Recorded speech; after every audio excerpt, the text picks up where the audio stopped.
著名感出，人人都叫我做豬榜眼。Halo semuanya, pada kesempatan kali ini saya akan membahas suatu film yang benar-benar lawas. Bagi kalian yang seumuran dengan saya, pasti pernah menonton film ini kan? Menceritakan tentang kisah seorang vampir yang bersahabat dengan 3 gadis barbar. Film ini berjudul Happy Ghost yang rilis pada tahun 1984. Baik, tanpa berlama-lama, langsung saja ke ceritanya. Film dimulai dengan adegan seorang pria yang berpakaian serba dinasti Qing yang hendak mengakhiri hidupnya dengan cara menggantung diri. Alhasil, pria tersebut pun tewas. Ratusan tahun telah berlalu dan adegan berganti jauh ke masa depan. Di sebuah pantai terlihat beberapa gadis yang sedang menghabiskan waktu liburannya. Salah seorang dari mereka bernama Juliet yang melihat para remaja pria juga datang ke pantai itu. Bonnie mengatakan bahwa mereka adalah siswa-siswa dari sekolah sebelah yang kesini hanya karena ingin PDKT dengan Juliet. Di malam harinya, saat sedang acara bakar-bakar, salah satu dari pria itu mulai melancarkan aksi tebar pesonanya dengan menyanyikan lagu romantis. Namun tak lama setelah itu, turunlah hujan badai yang melanda tempat mereka. Tenda mereka pun rusak sehingga para gadis memutuskan pergi untuk mencari tempat berlindung. Tibalah mereka di sebuah kuil tua dan tak lama setelah itu para remaja pria juga ikut menyusul mereka. Tetapi sebelum masuk, para pria ini berencana untuk menceritakan kisah hantu kepada para gadis agar mereka ketakutan kemudian memeluk mereka. Tetapi di sini para gadis ternyata tidak takut sedikit pun, malah sebaliknya. Ketika giliran Bonnie yang bercerita, para remaja pria ini malah yang ketakutan. Lalu mereka pun malah kabur setelah melihat penampakan sesosok vampir yang bergelantungan di belakang para gadis-gadis itu. Setelah hujan reda, mereka pun juga memutuskan untuk kembali ke asrama sekolah. Namun karena tas Bonnie talinya hilang, maka tanpa pikir panjang ia pun mengambil tali bunuh diri di kuil itu untuk mengikat tasnya. Keesokan paginya, kembalilah mereka ke asrama sekolah dan mulai beraktivitas seperti semula. Tali bunuh diri itu pun juga Bonnie bawa masuk ke kamarnya dan seiring berjalannya waktu keanehan demi keanehan pun mulai terjadi. Barulah di malam harinya, Bonnie dikejutkan dengan kemunculan hantu vampir yang bunuh diri di awal film sebelumnya. 小生又嚟。 Bonnie yang ketakutan pun berteriak sampai teman-temannya datang menghampirinya. Namun mereka berpikir bahwa Bonnie hanyalah mimpi buruk. Barulah setelah teman-temannya pergi, hantu itu pun kembali menampakkan dirinya.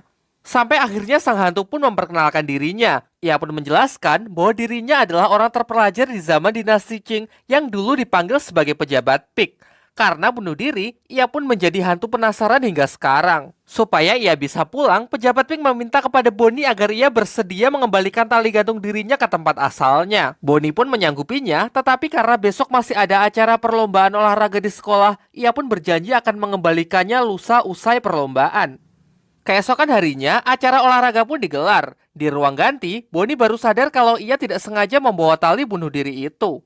Di waktu yang bersamaan, datanglah saingan terberat Bonnie di perlombaan ini yang bernama Tarzanko. Ia sangat sombong dan yakin kalau Bonnie bukanlah lawan yang sepadan. Ia mulai unjuk kebolehannya dengan pemanasan menggunakan tali bunuh diri itu. Alhasil pejabat Pik pun pusing dibuatnya. Di lapangan, pejabat Pik ikut menyaksikan meriahnya acara tersebut, namun sialnya ia salah mengambil tempat duduk sehingga ia terkena lemparan lembing.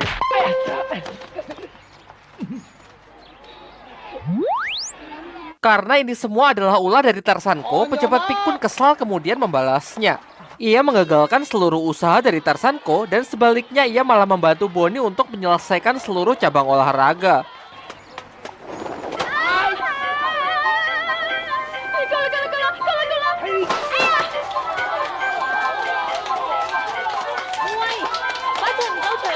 Tentu saja karena bantuan dari pejabat Pik, alhasil Bonnie lah yang keluar sebagai juara pertama. Setelah perlombaan selesai pun pejabat Pik menemui Bonnie di kamar mandi. Di sini ia menagih janji Bonnie yang katanya akan mengembalikan tali bunuh dirinya di kuil tua. Tetapi setelah melihat kemampuan pejabat Pik yang sangat bermanfaat, Bonnie pun merayunya agar bersedia tinggal lebih lama dengannya. Kemudian setelah tiba di asrama, Bonnie pun membujuk pejabat Pik agar bersedia menemui kedua temannya yang bernama Venus dan Juliet. Awalnya pejabat Pik menolak, tapi setelah ia keceplosan dengan mengatakan kalau tali bunuh diri itu adalah jiwanya, sehingga kalau talinya hancur maka ia juga akan ikut lenyap, Bonnie pun memanfaatkan hal itu. Setelah Bonnie mengancam akan membakar tali itu, akhirnya pejabat Pik pun menurut. Singkat cerita bertemulah pejabat Pik dengan Venus dan Juliet, tetapi bukannya takut, mereka malah menertawakannya. Mereka menganggap kalau pejabat Pik ini hanyalah manusia biasa yang sedang cosplay. Demi untuk meyakinkan kedua teman Bonnie, pejabat Pik pun menunjukkan kehantuannya yang membuat mereka semua jatuh pingsan. Di sisi lain, karena mendengar keributan, salah seorang petugas kebersihan naik untuk mengintip. Tetapi di sini pejabat PIK malah mengerjainya. Keesokan harinya adalah sebuah acara pesta tahunan di sekolah mereka. Baik dari asrama pria maupun wanita pun menghadiri acara tersebut. Di sini Juliet banyak mendapatkan kado dari para remaja pria agar bersedia menjadi pasangan dansanya. Juliet yang bingung harus memilih yang mana akhirnya dibantu oleh pejabat PIK. Dengan kekuatannya, ia membuka penglihatan Juliet yang membuatnya bisa melihat kepribadian seseorang melalui warna lingkaran yang muncul di atas kepala. Kemudian pejabat PIK pun menjelaskan satu-satu arti dari warna yang muncul. Sampai ia pun menyarankan untuk Juliet agar memilih pria dengan lingkaran kepala yang warna-warni karena pria ini memiliki kepribadian yang bagus dan hidupnya juga penuh warna. Dan ketika musik mulai dimainkan, para pria pun langsung bergegas menghampiri Juliet. Tentu saja Juliet memilih Joseph, pria terpilih dengan lingkaran kepala yang warna-warni. Namun sayangnya pesta itu berjalan sangat membosankan karena mendapatkan pengawasan yang sangat ketat dari Suster Lady. Ketika ada yang mulai beradegan romantis, ia pun langsung menegurnya. Lantas Bonnie pun meminta kepada pejabat PIK untuk melakukan sesuatu. Pejabat PIK pun menggunakan kemampuannya untuk memindahkan Suster Lady ke tempat yang aman, sehingga membuat pesta pun sontak berjalan dengan sangat meriah. Ternyata Suster Lady diteleport ke dalam toilet. Namun setelah tersadar, ia pun langsung kembali untuk menghentikan pesta itu. Di malam harinya, Bonnie, Juliet, dan Venus makan mie di dalam kamar. Di sini pejabat PIK mengungkapkan kalau sepertinya ia mulai nyaman berada di dunia manusia. Di waktu yang bersamaan, terlihat Joseph yang datang ke depan kamar Juliet. Sontak teman-teman Juliet pun langsung pergi supaya tidak mengganggunya. Di sini sebenarnya Joseph hanya ingin mengatakan selamat malam kepada Juliet. Setelah itu ia berniat untuk langsung pulang. Tetapi pejabat PIK menahannya dan membisikkan agar Joseph naik saja ke atas, sehingga memanjatlah Joseph ke kamar Juliet. Bisikan setan memang sangat kuat ya. Setibanya di dalam kamar, mereka berdua pun langsung enak-enak. Di pagi harinya, usai melakukan cocok tanam, Joseph pun langsung berpamitan pergi karena ia harus masuk sekolah. Kemudian saat di kelas, tulisan Juliet dirampas oleh Suster Lady. Ternyata bukannya mencatat pelajaran, Juliet malah menuliskan puisi cinta untuk Joseph. Tentu saja Suster Lady marah dan merobek kertas itu. Melanjutkan pelajaran, Bonnie yang merasa kesal melempari Suster Lady dengan kapur dari belakang. Tetapi sayangnya aksinya ketahuan yang membuat Suster Lady marah dan akhirnya membalasnya dengan cara yang sama. Untunglah datang pejabat PIK yang menghalau seluruh kapur yang dilemparkan oleh Suster Lady. Tiba-tiba masuklah kepala sekolah ke kelas itu yang mengadakan razia dadakan, yaitu razia kuku panjang dan rok pendek. Bonnie, Juliet, dan Venus pun terkena razia karena rok mereka yang terlalu pendek. Kemudian pejabat PIK pun mulai melancarkan aksinya yang membuat Suster Lady lari kehilangan muka. Keesokan harinya, Bonnie memohon kepada pejabat PIK agar bersedia membantunya dalam ujian mendatang. Namun sebagai seorang cendekiawan terhormat, tentu saja pejabat PIK menolaknya. Di tempat lain, Venus pulang ke rumah. Di sana, kedua orang tuanya menaruh harapan besar agar Venus tidak gagal dalam ujian mendatang. Mengingat semua saudara-saudaranya adalah anak-anak yang berprestasi. Kalau sampai ia tidak lulus, maka Venus tidak akan dikuliahkan dan lebih baik dinikahkan saja. Sementara itu, Bonnie yang kesal kepada pejabat PIK berniat mengembalikan pejabat PIK ke kuil tua. Tetapi di tengah perjalanan, Bonnie berhenti karena melihat Juliet dan Joseph yang sedang bertengkar di taman. Lalu Bonnie pun mengikutinya dan ia mendengar pembicaraan mereka di mana Juliet meminta uang aborsi pada Joseph karena ternyata Juliet positif hamil. Tetapi Joseph menolaknya dan malah pergi begitu saja. Tentu sebagai sahabat, Bonnie pun datang untuk menenangkannya. Sedangkan pejabat PIK sangat kesal kepada Joseph. Ia juga merasa bersalah karena ia ikut andil dalam perjodohan mereka sebelumnya. Lantas ia pun berniat untuk memberinya pelajaran dan meminta kepada Juliet agar mengurungkan niatnya untuk aborsi. Ternyata setelah meninggalkan Juliet, Joseph malah asyik pacaran dengan wanita lain. Sudah jelas pejabat PIK yang merasa kesal pun menjahilinya.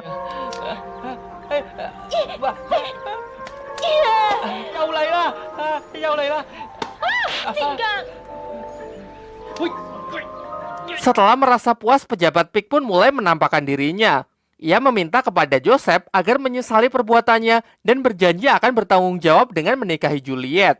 Malam harinya pejabat PIK pun laporan kepada Bonnie bahwa dia sudah memberikan Joseph pelajaran dan Joseph juga sudah berjanji kalau ia akan bertanggung jawab. Kemudian Bonnie pun memohon lagi kepada pejabat PIK agar ia bersedia membantunya dalam ujian besok. Ia meremehkan kepintaran pejabat PIK yang katanya adalah orang terpelajar. Alhasil pejabat PIK pun terpancing oleh ucapan Bonnie sehingga dia bersedia untuk membantunya dalam ujian untuk membuktikan kemampuannya.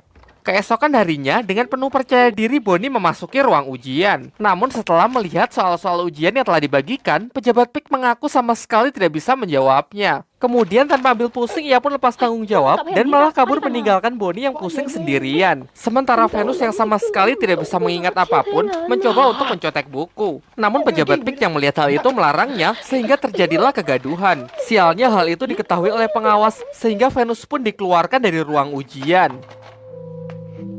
Beres ujian, Bonnie pun sangat marah kepada pejabat PIK dan mengatakan kalau ia sama sekali tidak ingin menemuinya lagi. Di waktu yang bersamaan terlihat Venus yang tengah depresi karena yakin pasti akan gagal ujian, melihat kedua orang tuanya yang datang ke sekolah yang membuatnya menjadi semakin tertekan. Juliet pun segera mengabarkan hal ini kepada Bonnie karena takut Venus akan berbuat nekat. Dan benar saja, Venus pun menaiki sebuah atap dan mengatakan kalau dirinya lebih baik mati. Tentu Juliet dan Bonnie pun segera menyusulnya naik ke atap untuk mencegahnya. Di bawah, para petugas kebersihan juga membujuk Venus agar mau mengurungkan niatnya tersebut. Venus yang bersikeras tidak ingin turun, secara tidak sengaja terpeleset yang membuatnya hampir benar-benar terjatuh. Meskipun sempat bergelantungan, akhirnya ia pun tetap terjatuh, namun ia berhasil selamat karena terjatuh tepat di bawah balon helium. Ternyata ini semua berkat pejabat PIK. Kemudian mereka pun segera menyusulnya agar Venus tidak terbang terlalu jauh. Venus yang terbang tersangkut di sebuah mercusuar. Kemudian Venus mengatakan bahwa dirinya telah putus asa dan hanya kematianlah yang dapat mengakhiri penderitaannya. Sebenarnya ia tidak ingin mengecewakan kedua orang tuanya, akan tetapi ia sadar kalau daya ingatnya sangat buruk yang membuatnya mustahil untuk bisa lulus ujian. Tiba-tiba Juliet juga ikut menangis karena sebelumnya ia telah dikecewakan oleh Joseph. Tak sampai di situ, pejabat PIK pun juga turut menangis. Dari sinilah akhirnya terungkap bahwa sebenarnya pejabat PIK dulu bukanlah orang yang terpelajar, apalagi seorang pejabat. Ia cuma seorang warga biasa yang hanya bisa bermimpi. Karena sudah lebih dari 16 kali pejabat PIK gagal dalam ujian negara. Sebelum ayahnya wafat, ia berharap agar putranya bisa lulus dan kemudian menjadi pejabat negara. Tetapi apa daya, pejabat PIK selalu gagal dalam usahanya. Tidak berhenti sampai di situ, istrinya yang semula setia mendoakannya, kini malah selingkuh dengan pria lain. Karena sudah merasa putus asa, akhirnya ia pun memutuskan untuk mengakhiri hidupnya. Baik penderitaan asmara maupun gagal dalam ujian, keduanya pernah ia alami. Ia sudah membuktikannya bahwa bunuh diri bukanlah jalan yang baik, karena sekarang arwahnya tidak bisa reinkarnasi dan hanya terjebak menjadi hantu penasaran. Setelah mendengar hal itu, akhirnya mereka bertiga pun sadar dan mulai sekarang berjanji akan lebih menghargai kehidupan. Sementara itu, para petugas kebersihan lapor kepada Suster Lidi dengan mengatakan kalau asrama ini berhantu. Awalnya Suster Lidi tidak mempercayainya, namun setelah diingat-ingat lagi, memang banyak kejadian aneh di asrama ini. Malam harinya, Suster Lidi bersama para petugas lainnya menyusuri asrama putri. Ia masuk ke dalam kamar Bonnie karena menduga kalau Bonnie lah yang memelihara hantu. Ia merebut tas Bonnie dan menduga kuat kalau tali yang berada di dalam tas itu adalah benda mistis. Lantas ia pun berniat untuk membakarnya dengan dalih untuk menyelamatkan mereka. Sedangkan Bonnie, Juliet, dan Venus pun malah dihukum untuk berlari mengelilingi lapangan. Di dalam asrama, para biarawati tengah membacakan doa untuk membakar tali bunuh diri itu, dibarengi dengan suara halilintar yang bergemuruh sebagai pertanda bahwa pejabat PIK kali ini akan benar-benar lenyap. Karena sudah tidak tahan lagi, akhirnya mereka bertiga pun memaksa untuk masuk ke dalam asrama. Tetapi sayangnya mereka sudah terlambat karena tali bunuh diri itu sudah terbakar menjadi abu. Bonnie pun memasukkan sisa abu itu ke dalam botol yang kemudian ia tulisi dengan kata sahabat. Namun selang beberapa waktu, pejabat PIK pun muncul kembali di hadapan mereka. Pejabat PIK pun mengaku kalau sebenarnya ia juga tidak tahu apa yang telah terjadi, karena tadi saat halilintar bergemuruh, ia juga sempat ketakutan. Singkat cerita, pejabat PIK pun juga mengaku kalau sebenarnya ia iri dengan kehidupan manusia. Oleh karena itu, kini ia sangat ingin menjalani reinkarnasi. Dan kabar baiknya, ia juga sudah mengetahui bagaimana caranya agar ia bisa berinkarnasi kembali. Ia meminta bantuan kepada mereka bertiga agar melumuri sebuah bambu dengan abu sisanya itu, kemudian menanamnya di belakang sekolah. Dengan cara ini, nantinya ia bisa dilahirkan kembali. Dan setelah mengucapkan pesan-pesan perpisahan, akhirnya pejabat PIK pun benar-benar menghilang. Waktu pun terus berjalan dan mereka bertiga pun mulai kembali menjalani hari-harinya secara normal. Meskipun gagal dalam ujian tertulis, Bonnie pun tetap berprestasi melalui kejuaraan olahraga dengan kerja kerasnya sendiri. Sementara kedua orang tua Venus kini memaklumi kemampuan putrinya dan memberikannya les privat di mana ia malah bisa bertemu dengan orang yang ia suka. Sementara itu Joseph pun juga bersedia bertanggung jawab untuk menikahi Juliet. Di akhir film kita diperlihatkan Juliet yang telah berhasil melahirkan dan bayinya sangat mirip dengan pejabat PIK. Film pun tamat dan sampai jumpa di video selanjutnya.